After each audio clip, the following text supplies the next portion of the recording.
Greetings, everybody, and welcome to Gateway Sun TV. I guess you could call this.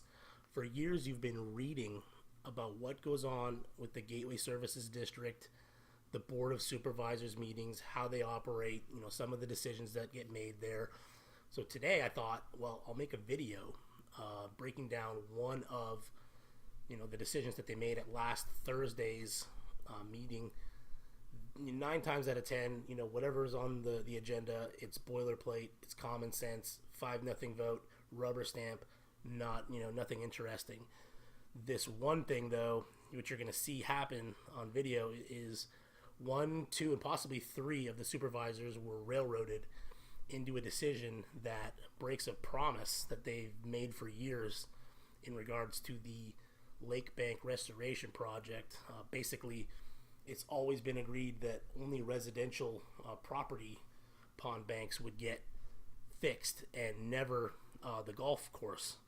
Well, last Thursday, it came to the board's attention that there's about 315 feet, about the size of a football field, worth of pond banks on a golf course hole that need repaired.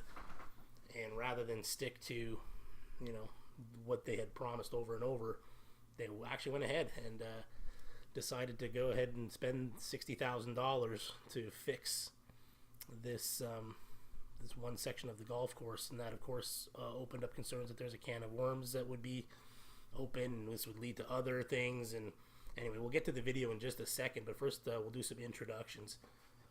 What you're seeing here is the room that the Board of Supervisors meetings take place, and we'll just go over everybody from left to right and introduce you to who's who here. First up is Danny Nelson. He's not a Gateway employee. He works for a company named Tetra Tech. Now, Tetra Tech is Gateway's district engineering firm. They're the ones who are ultimately responsible for all of the engineering projects in the community. They, advise the board and the staff of what they should do on certain projects. They often help hire the outside contractors for, things that Tetra Tech can't do themselves. They're a very, very important business relationship for the Gateway District. They will send either Danny here or another gentleman named Tyler Wainwright to the meetings to represent Tetra Tech and to discuss the engineering issues at the Board of Supervisors meetings. To Danny's left, moving right on your screen, is Stephen Bloom. He is, for all intents and purposes, he is Gateway's accountant. To Stephen's left is Chris Shoemaker. Chris is the district manager. That means he's the top staff person for the entire Gateway District. He runs the entire, the day-to-day operations for the community. To Chris's left, again, moving right on your screen, the next 5 are your elected Board of Supervisors. First up, there is Supervisor Kathleen Flaherty. To her left is Vice Chairman Bill Guy. Moving left again to Bill's left is Chairperson Margaret Feinberg. Moving to her left is Supervisor Doug Banks. And finally, to Doug's left is Supervisor Ed Tinkle in the pink shirt there. And right beside Ed, the gentleman in the suit, that's Gateway's attorney, Anthony Pierce. Okay, let's get into the video here.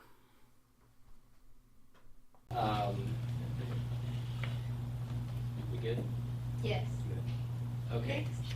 The last item was on Lake 124. This is on the golf course side for a stretch of about 315 feet.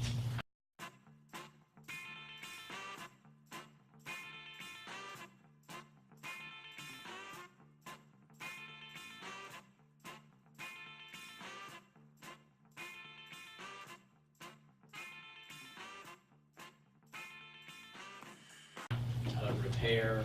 Tyler put together this memo along with the cost using the unit price.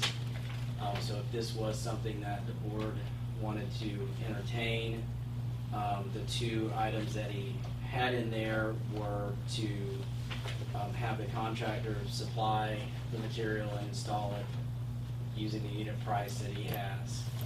Or the second option would be to steal from Chris's stockpile. If Chris has material, If that's it's available. consent, it's not sealed. Okay. So first is it something the board wants to move forward with? And then if so, you've got two options there. And you do see the photos. Yeah. It is an area that is of significant erosion.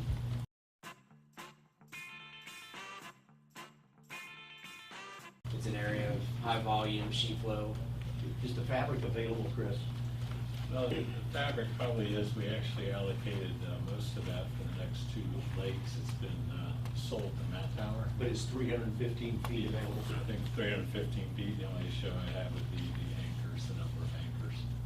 And we could probably order some in a week or two to get those ones replaced. Now, originally that had been dedicated to the flowways. Is there still enough for the flowways? Yeah. This gets used for this? Yeah, the flowway portion of it that we were going to use, the TRM, was confined to the Stony Brook Canal, and we had the footage available with that in the two lakes. Okay. And what we did is, the percentage of that material was paid for originally by the SRF, but it was about a 70-30 split, and the 30% that we paid for that wasn't SRF was in anticipation of using for the conveyance.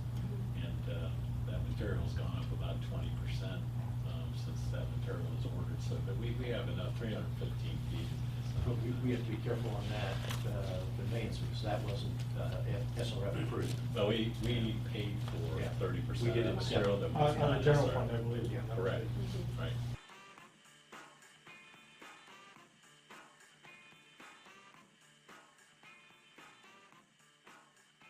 Because of the stormwater basis. And then the last part of it is, how speaking of how you would fund things, there is about $250,000 remaining in contingency.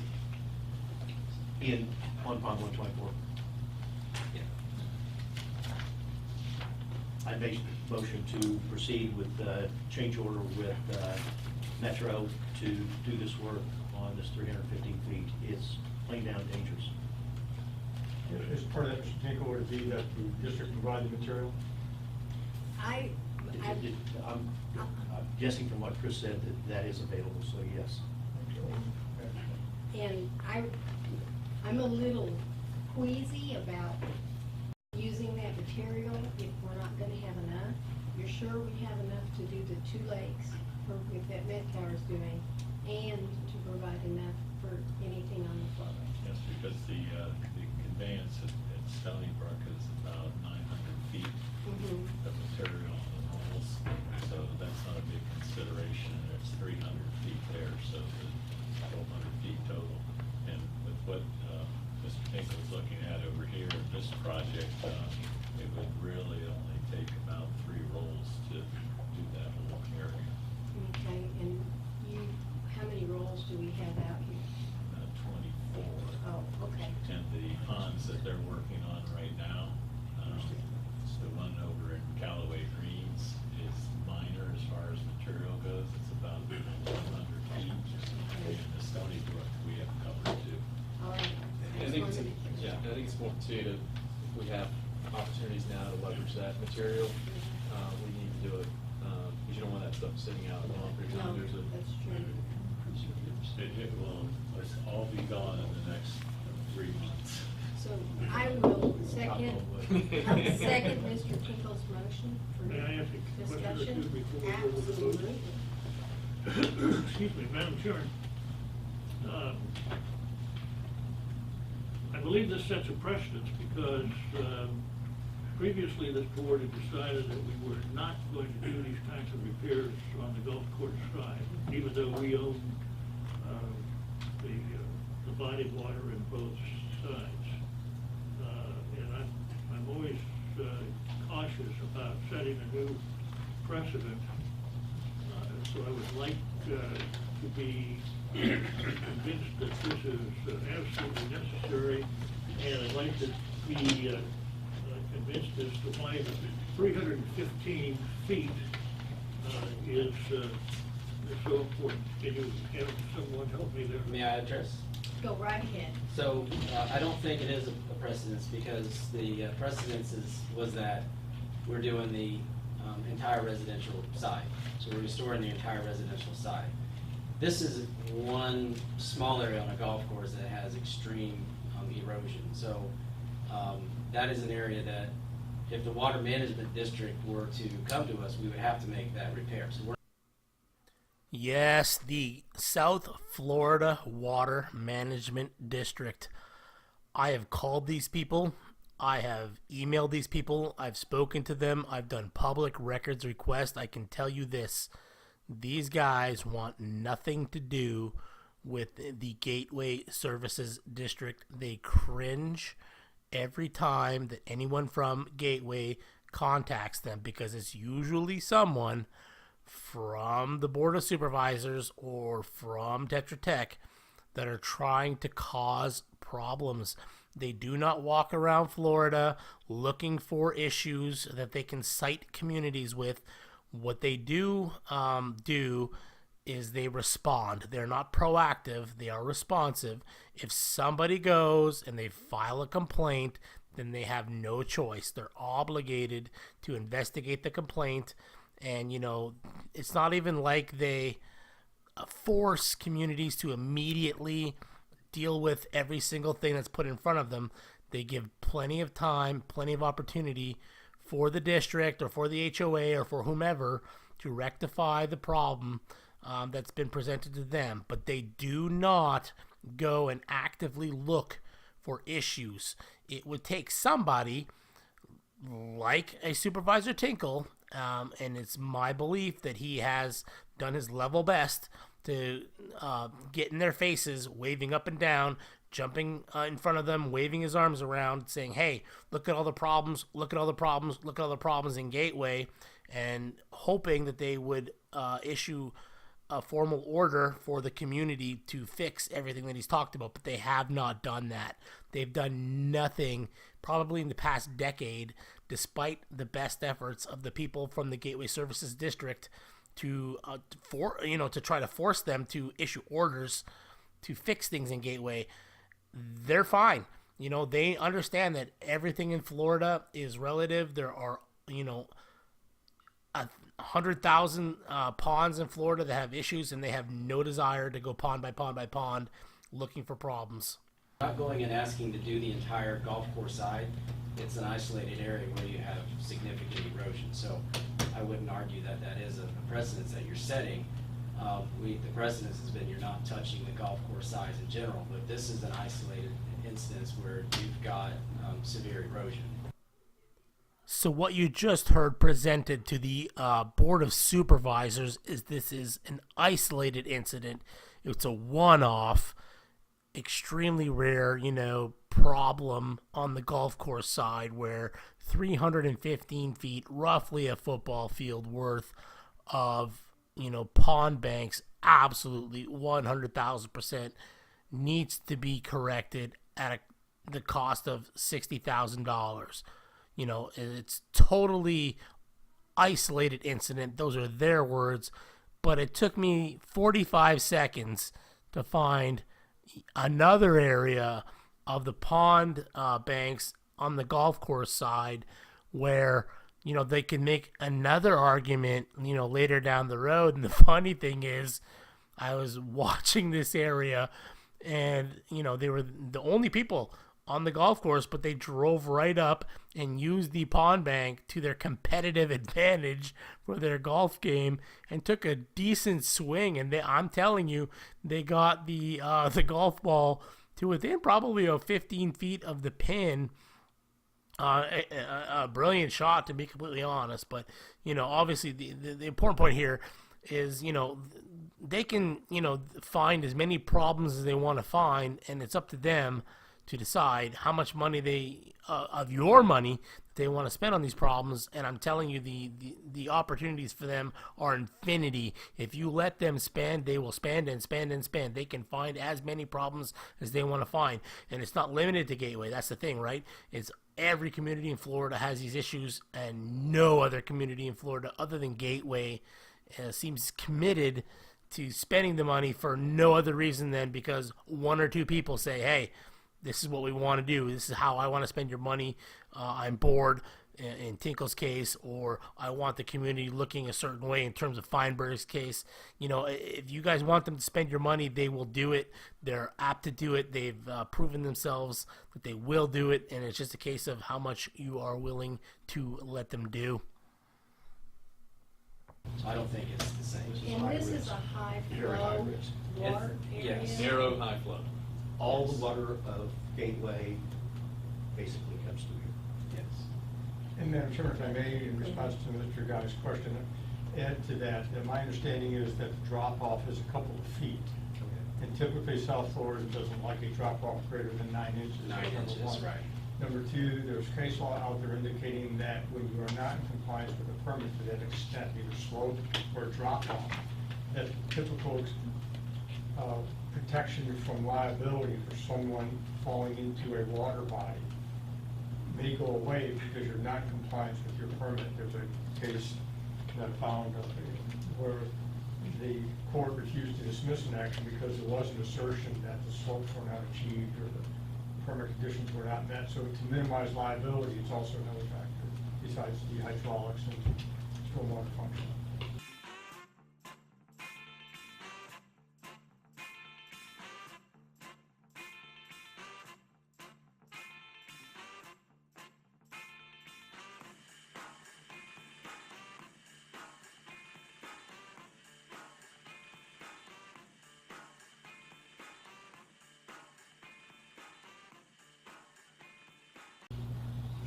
And I agree with you, Mr. Guy, and that was something that we had discussed early on when we started these projects.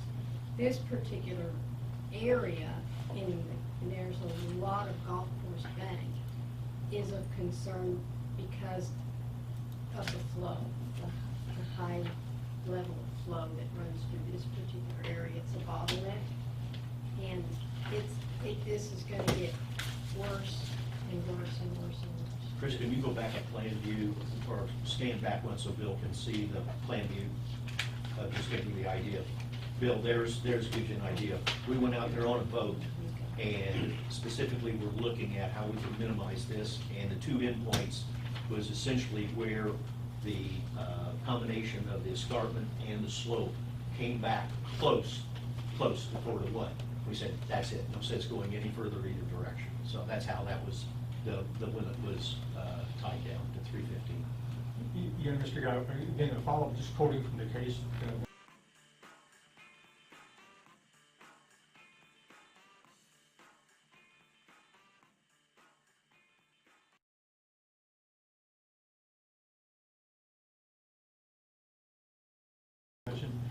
The appellate court says we conclude that the South Florida Water Management District regulations and permit requirement, the slope in this case, created a duty which if breached would give rise to a cause of action for negligence that may not otherwise be. So that's the engineering and legal perspective as to why this is different. It's an ad hoc determination that's appropriate. And to add on to that, now we've made this a public, displayed item.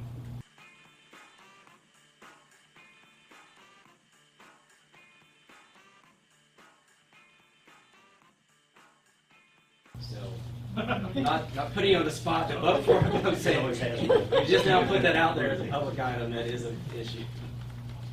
Mr. Gephardt? Just a comment from an audience.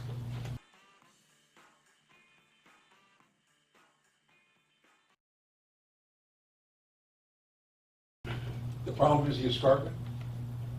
Is that correct? It's a huge escarpment, but it's a huge slope. But if you sculpted the escarpment to go back to 4-to-1, problem goes away.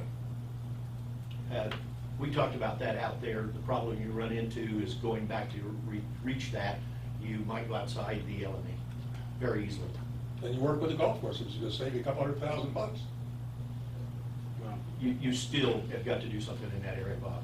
It's Well, bad. not at the, I don't want to be argumentative, but the problem's 4-to-1. Yeah, it's not, Take but it's away not $41. $100,000. We're talking about $60,000. $60,000. Well, if it's only $60,000, then get the golf course to pay for it. It's not the responsibility of the golf course. And it's actually 52,000, right?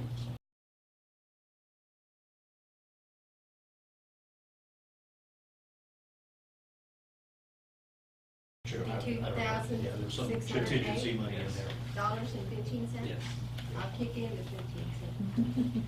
Okay. Any other comments, questions, concerns? Okay, we have a motion and a second. I'll call the vote. All in favor? Aye. Aye. Any opposed? All right. So that I have nothing more, and I can certainly stick around and